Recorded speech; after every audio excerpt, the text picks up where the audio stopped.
players to focus now, because he's obviously aware that, having gone ahead, having scored the goal to equalise the first time, then conceding so easily afterwards, he didn't want us to go and do the same thing. So there's a massive thing about focus. It must be something that he said to them, at half time, that they're clearly switching off in those moments where we've conceded goals, and you can't afford to do that. No, I mean, it was picked up by the commentator as well, I believe, that who mentioned that he was shouting "focus, focus." Yeah, I mean, what can you say, really? I mean, I think that inconsistency of focus is just characterizes this team, I'm afraid. Roy Keane, I know he is one of those players that just basically likes to troll everyone, but he's in some ways he's not wrong. There's a few players at the club that are good enough. The rest aren't good enough, mainly because they can't concentrate long enough and they don't do the basics for long enough.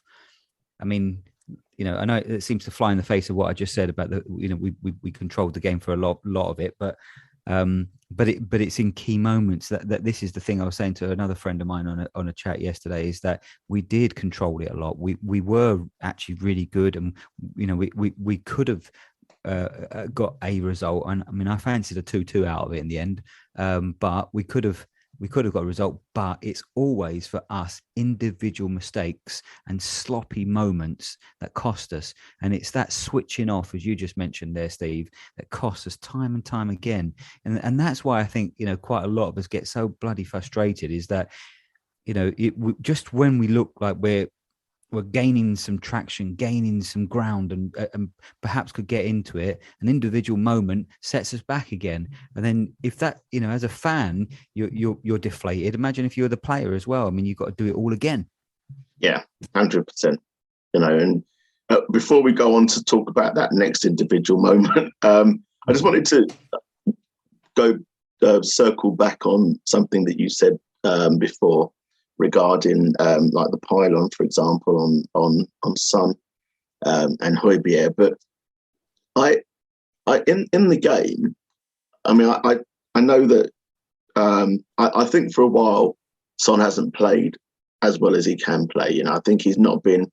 He's really, for me, he struggled to find the form that we'd expect from him, and it was really frustrating that he seemed to be, out of every player on the pitch, the only player that couldn't keep their feet on that surface yesterday. And when Conte made a sub, he chose to take off Kulusevski, who has been impacting games consistently since he's come in, rather than Son, because Kulusevski was having I thought a decent game.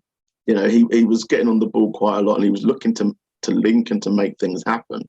So, do you think Son, unless he's injured or unless the game is won and he's being rested or preserved, or for the next game, do you think he's one of Conte's untouchables in terms of being on the pitch?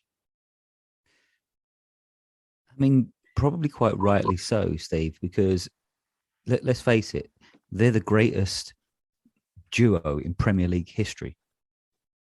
Yeah, but you've got to perform. So you can't live off. You can't live off of, on like last week I was good, but today I can't control a ball, and we can't afford to play with 10 players, which is effectively what we're doing if you've got a player that's not pulling their weight. Yeah, and I think he hasn't been great recently, but there's always, I suppose, a sense of that. I mean, in the previous game against Everton, he was electric, and there's always that sense that it is a moment you just think he will do it again, and he's or he will link up Kane, or he'll get. But do you think maybe that you can sniff that out, because, as you say, he was probably electric for the whole. For the whole game, and therefore, when he came off because the game was won. But Yeah. if you need a goal, if we need a goal, and up until that point, he'd been pretty pants. I don't think you're going to get a. I don't think you're going to get a moment.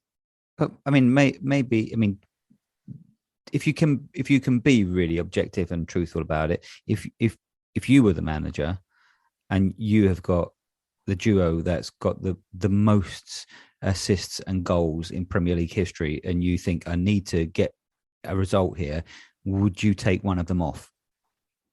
I would not Kane potentially because he's going to score and he can link and play, but I do think that the duo only works when they're both firing and they're both making good decisions. And he wasn't making good decisions, so the likelihood of him, I'm not interested in them extending a record. I'm interested in getting a result. And in that moment, I didn't think that Son was going to contribute to us getting a result. I didn't see it. I didn't think. I mean, From his you're not the only performance, one. it was, But, I'm not, many, and I'm not, many and it's not like I'm not having a pile on in terms of, because I know that there's a lot of people, and I have to admit I haven't seen a lot of this, but I know that for me there's a difference from saying I don't think he's been really good consistently good for the last few weeks, to saying he needs to be sold, for example, or or bench him. He needs time off. Get him off the pitch, get him out of my club. All that bullshit about get him out of my club, all that bollocks. I'm certainly not advocating that. And I haven't actually seen that personally myself anyway. So my decision, my issue isn't necessarily that he should be. I want him sold or I want him off. To not start games. But I do want that if he's not performing, we have got Bergwijn, we have got Mora, to give, to look at those as options rather than saying, well, I'm going to keep you on the pitch for 90 minutes when you're not affecting the game. I mean, I can't argue against what you just said. It makes absolutely perfect sense. But if I was the manager, I'm not sure. I think I probably would still keep him on because for me, he's that sort of player that he could be having a stinker, but then he'll thread one through because he's just got that telepathic understanding with Kane or vice versa. And that's the moment you need, just one moment, and it changes the game. So I can see why someone like Conte would have stuck, or why someone would have stuck with that because they've got the history of doing it. But what you just said does make perfect sense. And he wasn't having a great game. He was slipping on his arse every 10 seconds, wasn't he? It was infuriating because there's a couple of points. It was the key times. It wasn't. Key time. It was key times. I agree. Yeah. I think that's I think more than anything else, it was because you think, okay, yes, he's got the ball in the game, but oh fuck, he's fallen over. It's like, what the fuck? Yeah. Why have you fallen over there? And even the commentators have said, he needs to change his boots or something.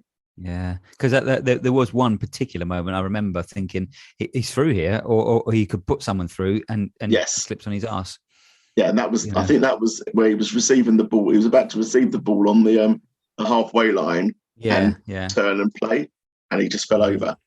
So yeah, really frustrating. But so back to the sequence of the game then. So you're saying you're talking about individual moments of brilliance from Ronaldo, but also from mistakes from our part. For him to have like a free header in the box was really frustrating. Now I think from previous corners, and I haven't gone back and checked the highlights to know this, but I know from previous corners that they had, Romero was marking Ronaldo. In that instance, I didn't see where Romero was at the moment that that Ronaldo was airborne. But what I did see was Doherty not jumping with him, I don't know what he was trying to do. I don't know if he was trying to sort of push him off balance by leaning under him, but it just didn't affect the game. He didn't jump with him. He didn't prevent him from getting a clean contact on the ball. No, I agree. And I mean, listen, we're talking about one of the best players of modern times. So, he he's got all the game nous, and he knows when to jump, and he's unbelievable. I mean, he is an incredible player. As much as he's probably unsettled their side, he's still an incredible player. And if you give him a chance, he will take it. That's why he is where he is, and he's amongst the pantheon of the greatest. That there's been in the modern game. But he hasn't scored a hat trick for United for fucking 14 years. Yeah, I know. But the fact is, though, he's a 37-year-old man. And there are defenders around him that are almost half his age that should have really been much more able to sort that situation and not give him a free header. I mean, he is good in the air. At least he is good in the air, but and he jumps early and he hangs there. He's incredible, I dispute this hang there thing, because there was another header that he had, and we couldn't really get a really good view on it. But this hangs there thing, I'm wondering, because he kind of jumps like that. So I think he hangs there because he gets his hand on the shoulders of the person that's jumping with him, which gives him that increased elevation for that increased length of time. So I reckon he's using the opposition to give him that leverage for a little bit longer, which I guess is hanging there. But I'd love to know the actual technique that he's applying to give him that increased air time. But yeah, you're right. He does hang there, and but he's 37. He's 37, but there's a reason why he's he's had the career he's had. He just knows how to do things that other players don't know how to do. Can we just before we carry on slaughtering us at the team or analysing the team? Can we just go off at a tangent slightly, talking while we're talking about Ronaldo, and just talk about Messi? Did you watch the game against Real Madrid at all during the week? Yeah. So I didn't get to watch much of it. I was out, and I watched a few minutes while I was out, but I was otherwise sort of distracted. But then when I got home, I think I got home just after Benzema had scored the winner effectively, and watched the last 15 minutes or whatever it was. And in that moment, like in that last 15 minutes, I think Messi's attitude and application were absolutely shocking. Like he just walked around the pitch, with people jogging past him with the ball, and he's like, well, I'm not tracking back and I'm not defending. And a lot of people were going, oh, well, this is, this is like, I've seen some comments today, this is Messi doesn't do that, because Messi and Neymar got booed today in their game, but he doesn't do it at Barca. But he did at Barcelona.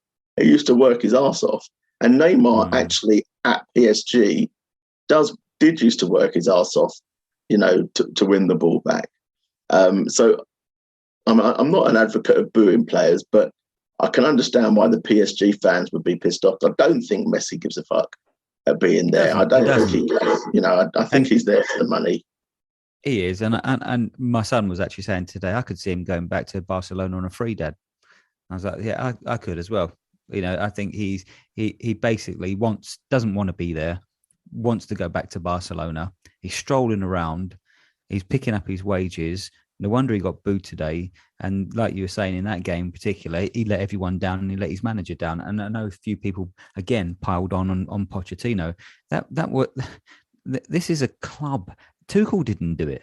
This is a historical thing for this club. Yes. They've never managed to get across the line on that particular trophy, and they're the most entitled bunch of fans you've ever known because they've got shit tons of money. They're a horrible club. Yeah. Yeah. Just anyway, I had to mention it because I was just so surprised that